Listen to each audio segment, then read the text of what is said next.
know that when you have a purpose and a calling on your life, there's nothing that nobody, and nothing can happen. I am Angela C. Wright. Over the top, the gotcha. He said your numbers has shrunk. He said, I don't know how, why. You're not gonna get you're gonna have to have mounds of security for me because you're not gonna get me. If I wasn't depressed and going through what I was going through, I probably would have never started. And this episode was brought to you by the Heirs Agency, a full-service marketing firm noted in entertainment and coaching. Hey y'all, welcome to another dope episode of Break Phree Podcast with your girl Free. And today I have Miss Chandra Turner with me. Hello. AKA the Bougie Grazer, and we're gonna get all into it. Hi. Hey girl, how you doing? Good, how are you? I'm good, thank you baby, so you much. came looking fab. I see you, honey. I see you. It's cold outside, you know, so I gotta show them how it's. Yeah, the winter, you could bring that winter dressing out. Right. And girl, oh my God, I'm thankful that you made it today because I know. last time you came and we just had, a thing, but I thank God that, baby, he turned that thing around. Right. No, I thank you guys. You guys just prayed for me and opened your arms, and I mean, it was like almost like angels around me, so I appreciate that. And baby, we ministered. Yeah. You know what's so funny? Like after, because I didn't see your text after we filmed the second one, and so after we got done filming, I looked at the phone. I was like, "Oh, Bob, they found her." And he was like, he talking about, man, one thing you know how to do, you know how to get a prayer through. Dang, that prayer, man, it hit that little man. I'm telling you, it be your own family. Yeah, but I told Bob, like, a lot of times we tend to think as kids, we thought like angels was just that fairy thing that you seen with the white wings. But no, we really do have angels assigned to us, and we have to call them, to come minister, to cover us and, keep us. But yeah, girl, so you here today. Hey, it's so official. I love it. You love it? Yes, it's so official in here. I'm like, okay, who, me? Yeah. What, Break Phree? What, me? Yes, you. Not the Bougie Grazer? Yes, the Bougie Grazer's here. So tell us, why are you called the Bougie Grazer? Well, so my entire life, everyone has always been like, you so bougie, you bougie, I always had the RBF, the Capricorn RBF, we just real serious all the time, bougie, and, and nobody knows this about me. Gosh, I'm revealing secrets. So about 10 years ago, I had the sleeve. And and so all I really can do is graze. Oh, yeah. So I'm bougie and I love to graze. Yeah. So explain to people what it means to graze. So grazing is instead of eating big meals all day long, I eat small meals all day long, and it actually speeds up your metabolism, and it's healthier eating. So you get lighter meals, and not to say that all of them should be the meat and cheese in the process. I do a lot of fruit. You can do vegetables, but as long as you're grazing all day long and not eating those bigger chicken and waffles, shrimp and grits, all the things that we love. Not to say that there's anything wrong with that in moderation, but I just graze all day long. So what made you have the sleeve? Like, what made you do it? So I was a habitual dieter. You know what I mean? So I knew how to lose weight. Yeah. And all of the yo-yo weight loss is not not healthy for you. I have heart disease. We have high blood pressure. We have so many different ailments in my family. And I just talked to the doctor. I said, listen, I might be borderline, but I feel like I need something that is going to train me on how to not eat, emotionally eat. However, the thing about, and that's a whole nother podcast, the thing about, no, seriously, the thing about the sleeve is if you don't change your relationship with food, then you really end up in the same space. So really? Yeah. I didn't even know you could gain the weight back once it was. Oh, yeah. They'd be fat all over again. I'd be like, how did you do it? I can't even eat like that. But yeah. So you have like an exclusive spot here in Atlanta. I do. Yes, you do. Yeah. Tell us about it. So I, about 2.5 years ago, almost 3 years now, it's almost our 3-year anniversary, I started a charcuterie business, and the business was born from depression, which is, interesting enough. So I was in property management for about 25 plus year. I raised my daughter in the industry, and it was one of those industries that handcuff you to them because they'll give you a free apartment. The salary is really good. I oversaw 3 different states, $1 billion in assets. Wow. It was a very as a black woman, and it was a very, very, and I had worked my way all the way up there. But there's a certain point that you get to in any industry, any corporate America, where you're really only there for diversity clout. You're really only there for their one, for that picture on their webpage. The picture where you go look at the leadership team and you see that one black person or that one person of color, and that was me. And to keep the lawsuits down. And that was me. And so, I found myself being at the boardroom table. I was at the table. Now, we always say we want a seat at the table, but it doesn't make sense to be at the table when you really not eating for real like they eat. You ain't eating and you don't have a voice. You just there. You just there, taking notes. You're the note taker. But anyways, so I found myself, in that career and working, 80 hours a week, traveling back and forth, not seeing my family. I missed my grandson being born. I missed so many things, and I ultimately severed ties with that company, and it sent me into a depression. Here I am, in my mid 40s, about 46, 47, and I'm like, what do I do next? This is all I knew. And this was, you were in LA. You wasn't even here. I was in LA. Yep. You was in LA.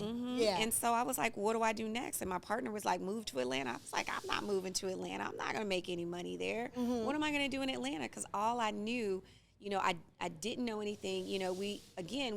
We're not trained also, a lot of, I was raised to have a job, and have a career and go to school, get a master's degree. I have all those things. Yeah. And not ever to be an entrepreneur. So I never thought about it. Yeah. Do you think you could be trained to be an entrepreneur, or do you feel like it's something that's just woven into our spirit?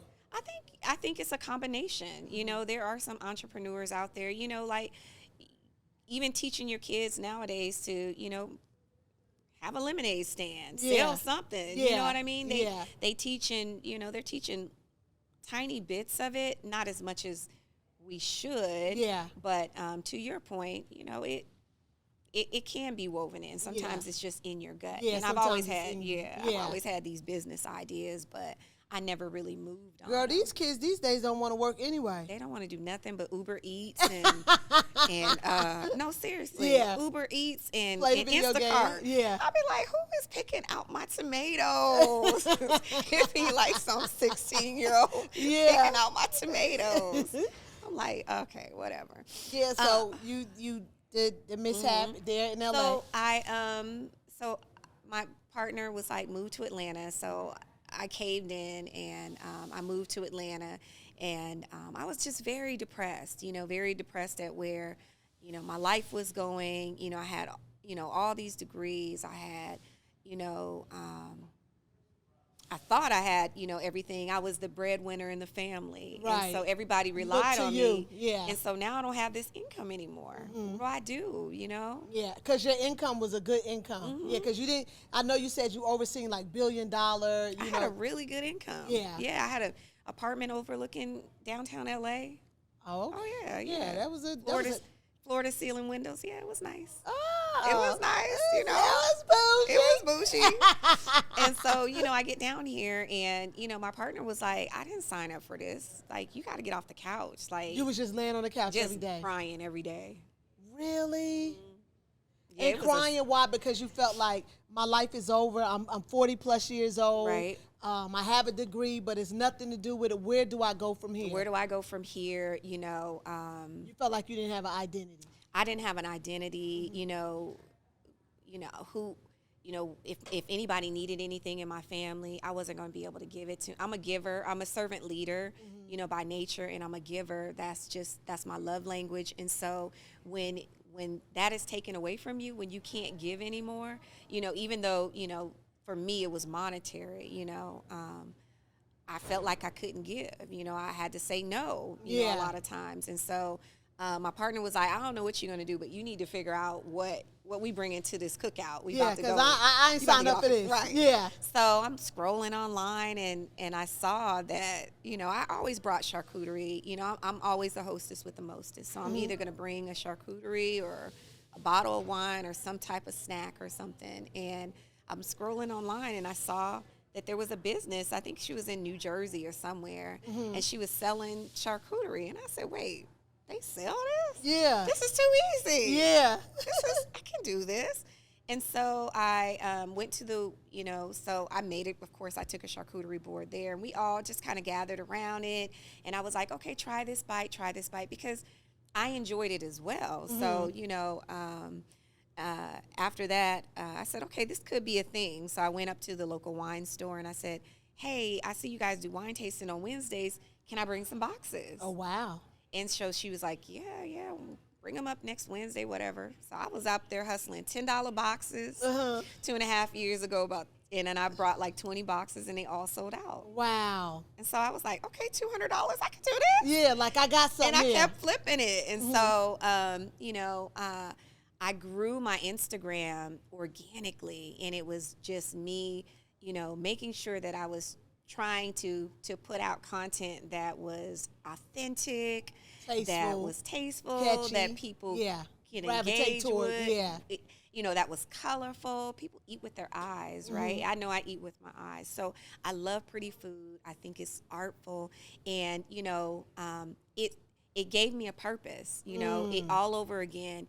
And I used my creativity to get off the couch, because I was being creative when I was cutting cheese. I was being creative when I was making that salami rolls, or when someone called me and said, hey, can you spell my initials, with this box, or can you do this? And that gave me that purpose.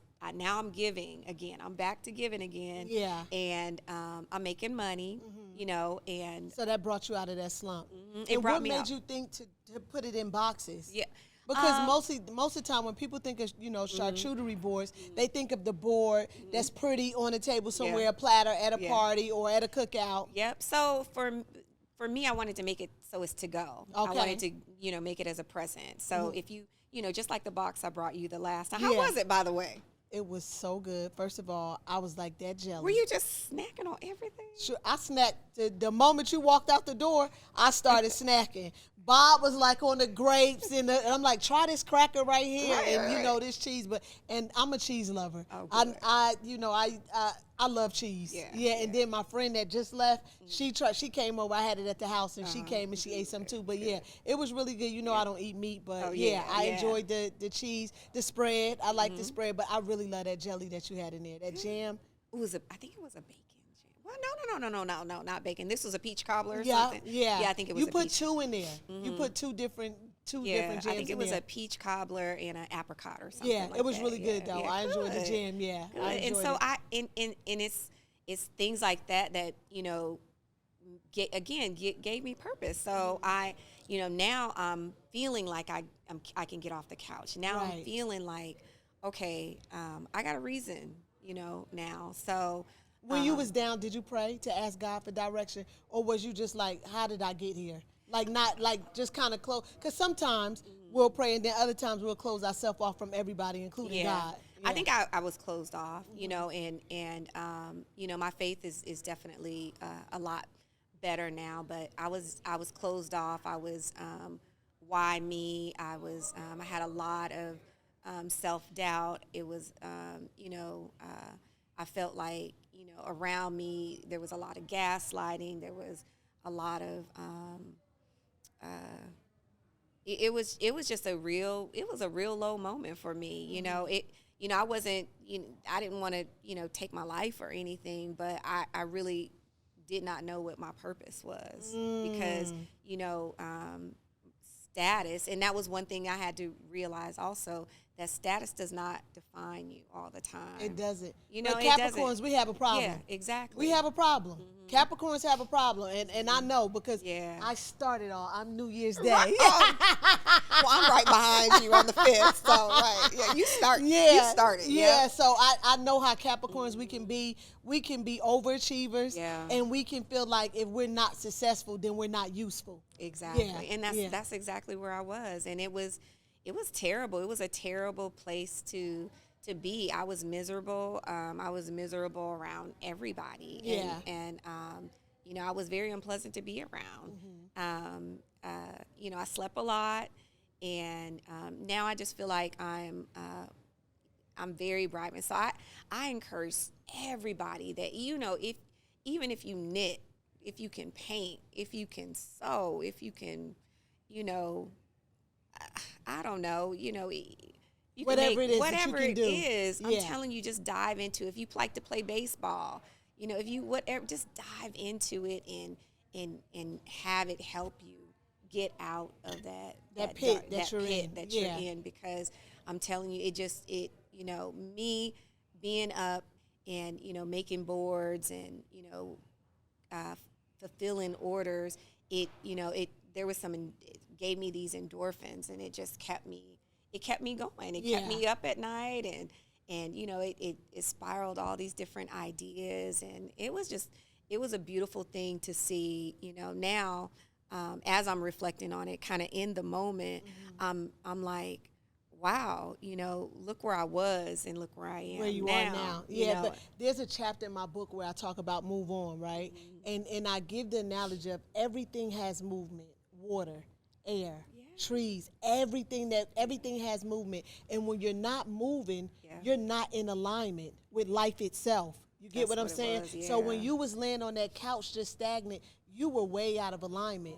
But the moment that you begin to move, in that movement, cutting cheese, rolling the meat together, doing the boards, your life started back, your life got back into alignment, and you were able to be where you are right now. In the space, what made you do a brick and mortar? Because I told him, I was like, I think this is so dope. I've never seen it. Right. You know, and I've definitely never seen it from a black woman. Right. Yeah. Well, so the brick and mortar, I happened upon the space. My cousin is next door, and I just kind of happened upon the space.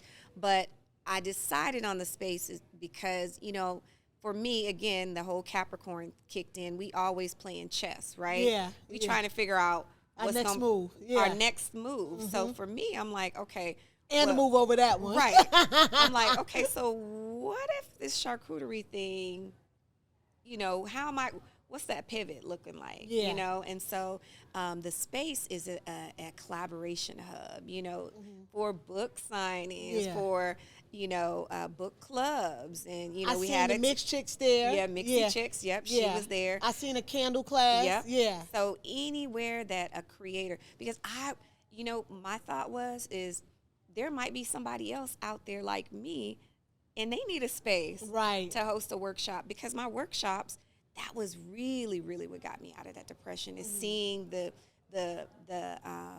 expression on the women's face when they came in and they took my workshop, and it wasn't about me gatekeeping on how to make this board. It was, you come on in here, I'm about to show you how to do it so you can entertain, because I mean, I'm not gonna make a board for everybody in Atlanta. I just don't want to, right? So you come in here, and so my workshops are another reason why I'm so happy, because I get all these women together. They're with their friends.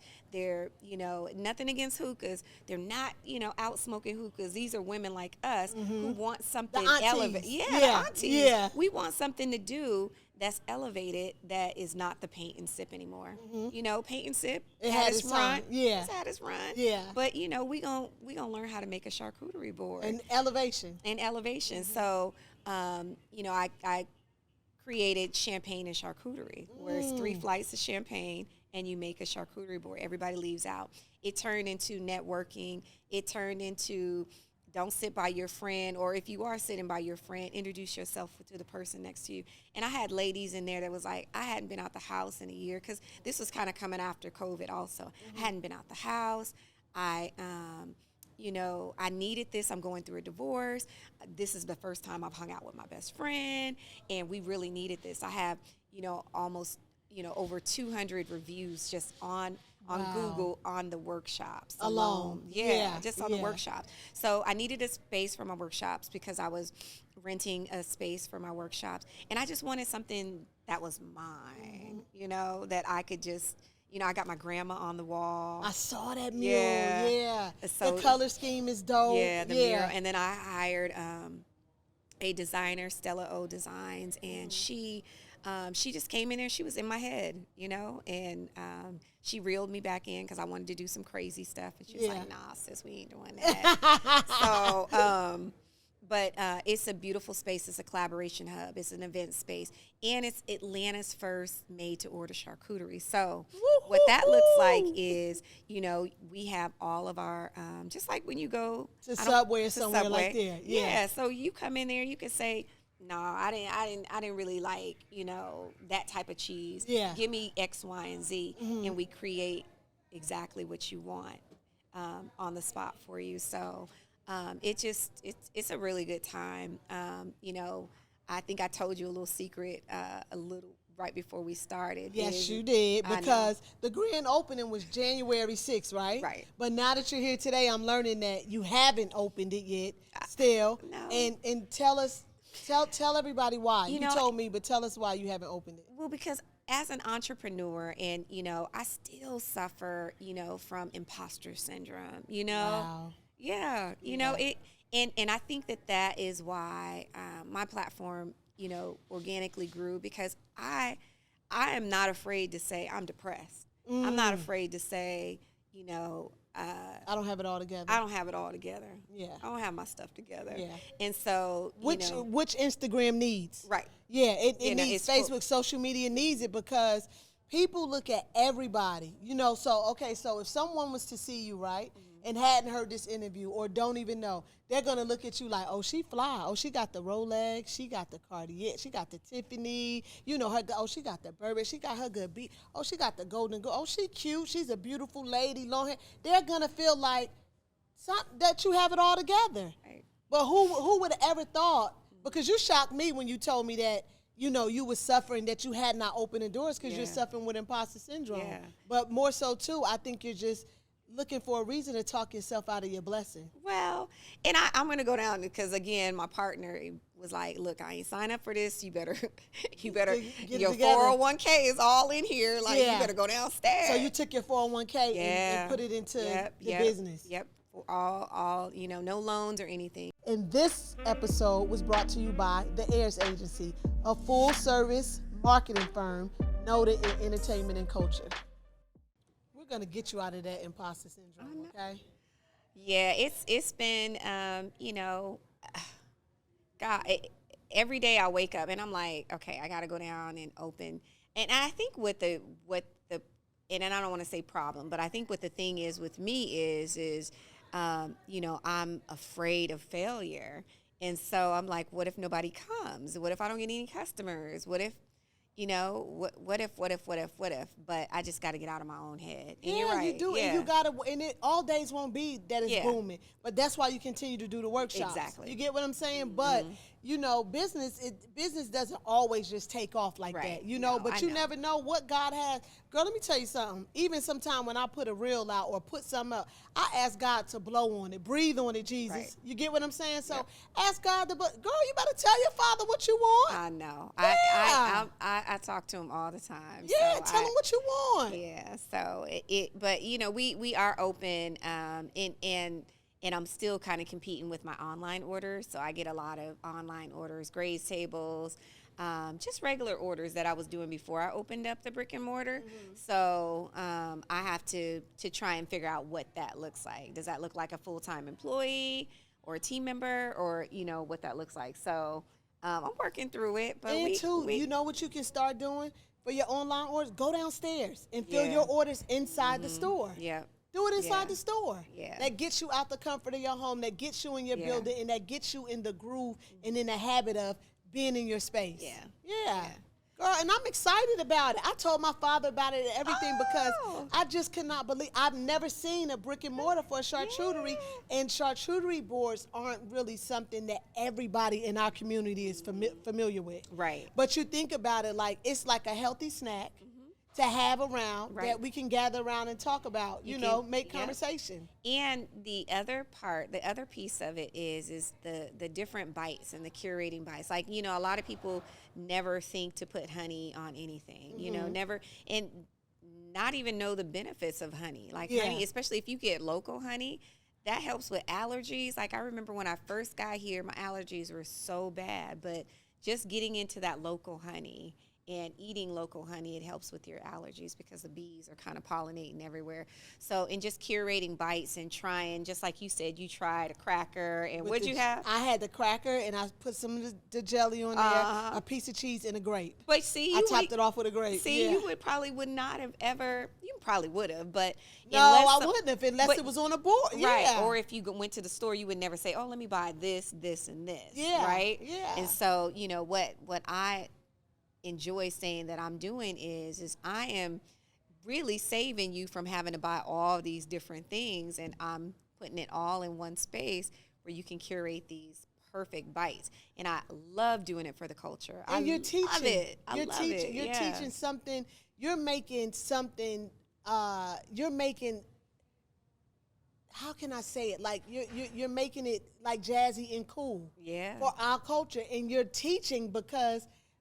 I'm sorry. Everybody's not privy to, it's just now coming around. There are some, but everybody don't know. And then too, another thing that I thought was dope, you do it in like the cups with the wrap around it. So y'all, like we was going to a polo match. And Raquel, hey Raquel. Thank you, Raquel. Yeah, that's what she had for all of us on the sprinter waiting. And I was like, oh, this is super cute. So you think about that. You can do orders like that for party favors, just everything. Yeah, girl, come on. You better walk in that gift God done gave you. I know. It's coming along. And, I know for a fact that Brick and Mortar 2 is coming. So we just, it's just, I just got to get out of my own head. And it'll happen. I just, I said, the month of January. It's my birthday month. Right, right. Capricorn to go. Yeah, right. I can chill out for just, I'm going to sit down for just a couple, but I'm back. Yeah, you back. Yeah, yeah. So you have another, you have something else that's near and dear to your heart. And so I like to use my platform and always try and, create different awareness, like especially if it's happened to me or if it's going on in my life. So, last year in November, right after the day after Thanksgiving, me and my mom and my cousin, we were playing spades, and we got a call from my brother's baby's mom, and she was, hysterical, and she was saying, oh my gosh, someone called and the coroner called and said your brother passed away, and I'm like, my brother? And we were just in shock, and I was just like, what, how did this happen in his sleep? And so, once the dust never settles, once we kind of got all of the information of what happened, it was due to fentanyl. And so, I always like to, create awareness around, anything or any circumstance that I'm going through. My brother never used fentanyl. He was simply handling fentanyl, and, I'm not sure what capacity it's in. I don't want to make any assumptions about it. My brother, was in prison for 11 years. Majority of his life had only been home for a year. Oh my God, that part you didn't tell me. I didn't know. Had only been home for a year. And, he used to always tell me that Chandra, the system, they're not trying to help me get acclimated out here. They're not trying to, he found his own job. He was working as a flagger. Making $30 an hour. I was like, dang, boy, you make more than me. Yeah. Right. Working as a flagger, but he still, it wasn't never really got that. He was used to. He never really got that counseling or anything. And so, he still, had a little bit of hustle mentality to him. And I'm not sure if he was, I know he didn't take it. It was so minute in his system when we got the toxicology, the toxicology back, that it was from handling it. And he had been, smoking weed and drinking. Yeah. And so, I like to create awareness around that. Just touching it, even taking these street pills nowadays can, set you under. He left behind a 5-day-old son that he never saw. Oh, Jesus. And, a 13, well, she's 14 now, that, we're having to kind of help and supplement with. But, I just, broke our hearts, because to spend that much time and we fought and so hard to get him out. Yeah, we fought. We spent so much money on books. Yeah. So much money on phone calls, so much money on attorneys to try and get him out because he was in prison for a petty crime, and they gave him 13 years. And the state of California? It was Washington State. Oh, okay, Washington State. It was just I don't want to say just, but, a little petty crime that he did, with one of his homeboys. But they were sick of seeing him. Yeah. So they was like, oh, we sick of seeing you. We're going to sit you down. We're going to sit you down for a little while. So. But it sounds like you have another ministry. I don't know if you noticed or not. But, maybe you need to get involved in prison reform work too. Yeah. On not just so much. I mean, fighting for the laws are good, but about the reentry side of it. Yeah. Because you said how you witnessed firsthand your brother saying he had a really hard time getting acclimated back. I mean, he didn't know anything. He didn't know how to use a cell phone. He didn't know how to use an email. He didn't know. I mean, he called me for everything. Sis, how do I, how do I send this email? What do I say about this? Or what do I do about this? And he was slowly getting there, but he still didn't have those resources. I feel like when you come out, and correct me if I'm wrong because I don't know, there should be, instead of that PO telling you, hey, you need to be X, Y, and Z, what about counseling? Yeah, definitely need counseling because I feel like to some extent we all suffer with, PTSD after I was gone 13 years, 10 months and 20 days. You get what I'm saying? But I did come home to a great support system. Yeah. I had a great support system the entire time I was in there. And then I've always been that type of girl to kind of go on my own wave, so I didn't really get caught up the entire time in like prison life. I did have my fair share of years where I was caught up in prison life. But in the forefront of my mind, it was, I'm going home. This is not going to be my forever. So I read a lot and I planned, but everybody doesn't do that because everybody just doesn't even have the wherewithal while they in there because I don't care what nobody say. Prison is one step away from death. I don't care what nobody say. Wow. Yeah, they can say whatever they want to say. I know I lived it. I walked it. And it's one step away. It's one step away from death. So, So I think you have something else to add. Well, let me know how I can help and advocate for anything because – and it's something to be said about the caregivers also, because we are out here as caregivers. I heard somewhere where they are they're banning like either those phone calls or paid phone calls or something in California. I don't know. They're trying to. They're trying to. We spend so much money, thousands I was in the federal system. So in the federal system, you get 300 minutes, and the call is about $3 and some change a call to anywhere. So it takes you about $75 a month to use the phone in federal prison. But I hear state prison, those calls are ridiculous. Yeah, it was crazy for us. And I want to create awareness around that and advocate for it because we spent and it wasn't even about the money. It was about having to help raise his daughter, having to,